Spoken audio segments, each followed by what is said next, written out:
Right, you guys, got another video here for you on how to create the ultimate bootable USB utilities for PC repair and recovery. Now, if you're a PC repair tech or you're a hobbyist, you may want to create your own toolkit, which is going to allow you to fix a lot of Windows problems. You can back up, do data recovery, you can do malware removal, whatever you like. You're going to need to get yourself a USB flash drive. The Patriot series is pretty good and very affordable and super fast. You can see here 180 megabytes per second, and it's a pretty good price point. I'll leave the links for these in the video description. They do have more advanced super fast ones at 400 megabytes per second, which is the Supersonic Rage Elite series, which is USB 3.1, which means it's super fast. Also, you can get SanDisk Extreme. They are pretty good as well, around about 200 megabytes per second, which is not too bad, but the price is pretty good. But if you want to go out and build yourself the ultimate toolkit, you can get yourself an NVMe PCIe M.2 SSD enclosure like this one, which is around about £40, and then buy yourself a super fast NVMe drive, and this can be like a terabyte size, just like this Sabrent 1 terabyte Rocket NVMe drive. This is super fast. You can put that into that enclosure and then use that, and you would have 1 terabyte of whatever you want to do, whether it be backing up or transferring data, whatever you like. Next, you're going to need the software. It's called Easy to Boot. You can get it easytoboot.com. Just go to the download section and hit download Easy to Boot. This will redirect you to another page. It's the little purple button. Click on that one and it will redirect you to here. You can then download the executable file from here. Okay, so let's hit that download button there. There we go. Click the link and hit the recommended version, which is the installer version for Windows 8 and Windows 10 versions. So I'm going to hit download and you can see the executable file there. Let's go back to our desktop here. So I've got my ISOs that I want to use, and I've also got my executable Easy to Boot executable file here. Now when you click on this, you may get the Windows protected your PC. You can click more information and it will say your PC may be at risk. This is because it's an unknown publisher and it will flag it as protected your system. You may also get antivirus programs flagging it as suspicious, and you can also bypass that by letting it go through. It is clean. I've used this many years. It's not a bad program. It's just probably a false positive or something of that nature. So just go ahead and go through the installation process here, and you can get this installed onto the system. So I'm going to let this install. Now once this is done, the program will start and it will open automatically, as you can see here. Now what we need to do first is select our language. I'm going to select English UK, and we also need to make sure we have the right drive here. Now be very careful, because if you've got USB flash drives or other drives plugged in and you've got the wrong one selected, it will wipe that drive. So be very careful at what you're doing. Okay, just make sure you select the right drive in that list right there. There's a warning saying your USB flash drive will be erased. If you don't want to erase that flash drive, then stop the program and back out, because it will erase all the data. It will give you one more message here, and when you click OK, it will automatically start to build that USB flash drive for us. You can see here it's give us administrator privileges, and it's going to now start to build this. It will give you one more warning saying clean drive 1, and it will give you the name of the drive, and it will say click OK to erase all the data on that drive. This is your very last warning. Once you continue here, there'll be no going back. It will format that drive, so you've been warned. So once that's done, it should then prepare the drive with Easy to Boot files. And once we've got this, we can then just drag and drop the ISO files into the appropriate folders on that drive. It's that simple. So let that finish off. There we go. And it's just going to say get wait tools, and it'll give you the version there. So we're just going to let that do its thing, and it should go green like this.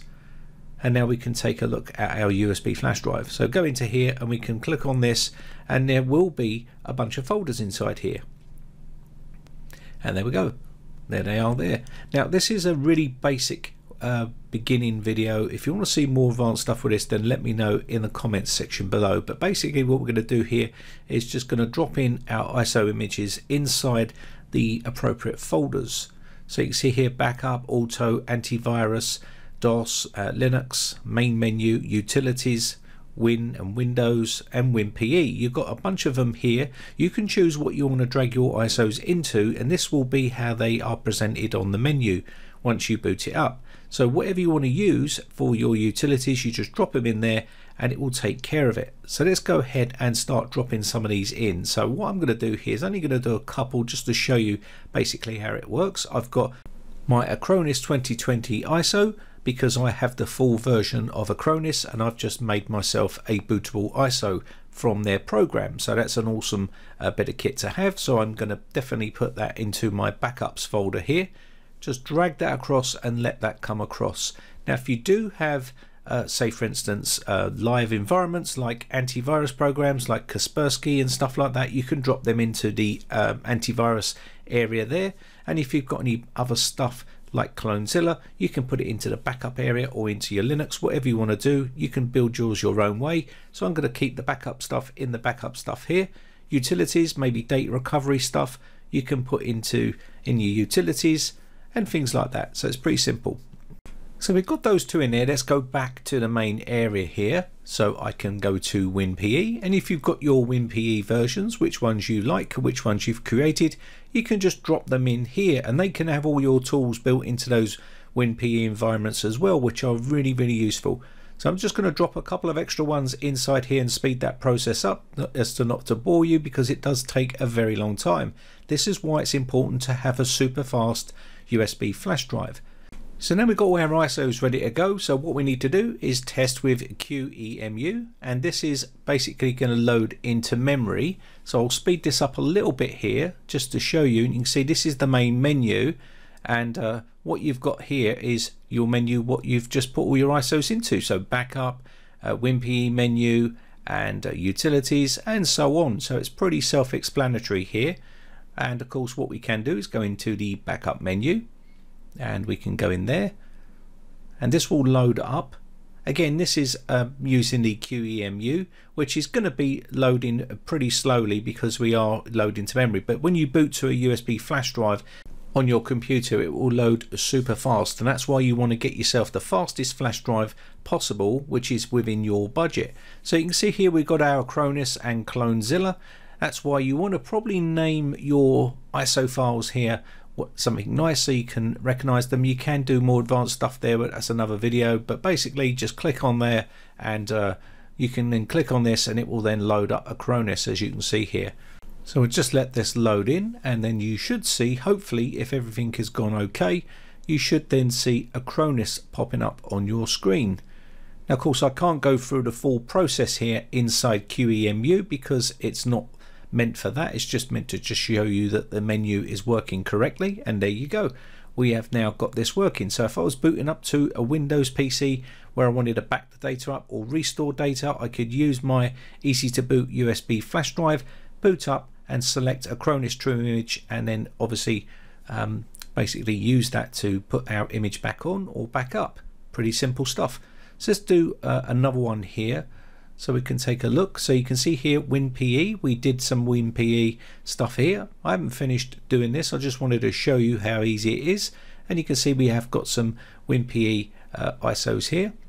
So let's go back to the main menu here, and I will load up Clonezilla here. Now you can load up whatever you like depending on what you want to do. Again, we are only loading this into QEMU, so if you want to see this in action, booting up to a real computer and actually seeing it in action, then let me know in the comment section below, and I'll make that video happen, and I can show you how it works and basically how you can do certain things with this particular USB flash drive. Now the good thing about this flash drive is you can create your own suitable flash drive for your needs. So if you want a good all-round tool for PC repair, you can have some sort of backup system, data recovery, Windows Live PEs with all your other tools on it. You can put in there Windows installation ISOs, so you can put all the versions of Windows on there, and you can even chuck in some Linux distros in there. So you've got a really fully packed USB flash drive which you can do whatever you like with it, and you don't have to keep hunting around for ISOs and files and stuff like that, because they're all in one place, which makes your life a lot more easier. So let me know in the comments section below what you think of this and what sort of tools you would add to your USB flash drive, and I'll be interested to see. Anyway, that's going to be about it for this video. It's a pretty awesome bit of software, and it makes your life a lot easier in creating your own bootable USB flash drives with all the software and tools that you would need. My name has been Brian from briteccomputers.co.uk. Thanks again for watching. Have a great day. Bye for now. Now, if you haven't subscribed yet, hit the red subscribe button and hit the bell notification button and click all to be notified when we upload new videos.